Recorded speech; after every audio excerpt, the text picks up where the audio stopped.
আসসালামু আলাইকুম, আশা করি সবাই ভালো আছেন। আজকে আমি বিসিডি কোড নিয়ে আলোচনা করব। বিসিডি কোডের ফুল ফর্ম হচ্ছে বাইনারি কোডেড ডেসিমাল। একটি ডেসিমালকে বিসিডি কোডে কিভাবে কনভার্ট করতে হয় সেটি আমি আজকে শিখিয়ে দিব।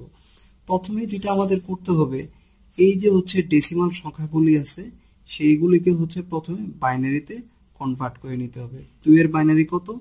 10। 7 এর বাইনারি কত? 111। 5 এর বাইনারি কত? 101। যখন ডেসিমাল থেকে বিসিডি কোডে যেতে হয় তখন প্রত্যেকটি সংখ্যাকে 4টি করে ডিজিটে নিতে হয়। এইখানে 5 এর কয়টি আছে? 3টি।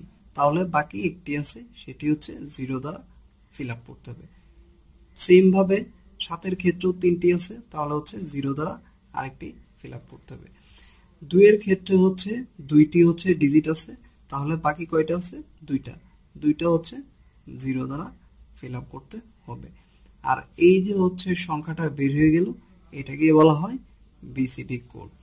আশা করি আপনারা বুঝতে পেরেছেন বিসিডি কোড কি এবং কিভাবে বের করতে হয়। এখন আমি ইবিসিডিআইসি কোড সম্পর্কে ধারণা দিব। ইবিসিডিআইসি কোডের full form extended binary coded decimal information code. মাঝে মধ্যে আমাদের এমসিকিউ পরীক্ষায় আসে এই কোশ্চেনটা।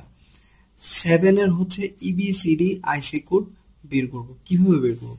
ফার্স্টে যখন আমি 7 এর ইবিসিডি আইসি কোড বের করব, ফার্স্টে আমাদের বিসিডি কোড বের করতে হবে।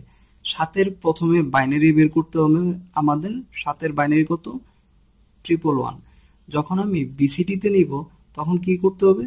এটাকে 4টি ডিজিটে নিতে হবে। এরপর যখন আমি ইবিসিডি আইসিডি কোডে রূপান্তরিত করব, তার আগে 4টি 1 এক্সট্রা ফিল আপ করে 8টি ডিজিটে পরিণত করতে হবে।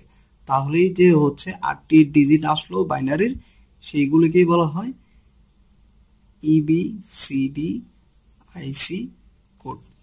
আশা করি আপনারা যদি এমসিকিউ পরীক্ষায় 1 মার্কে আসে, আপনারা অবশ্যই এই ফর্মুলায় বের করতে পারবেন। আশা করি নেক্সট ভিডিওতে 3.2 এর কিভাবে লজিক সার্কিটগুলো গঠন করতে হয়, কিভাবে অ্যাডার, এনকোডার, ডিকোডার কিভাবে গঠন করতে হয়, এইগুলো নিয়ে আলোচনা করব। সেই পর্যন্ত সবাই সুস্থ থাকুন, ভালো থাকুন। আল্লাহ হাফেজ। আসসালামু আলাইকুম।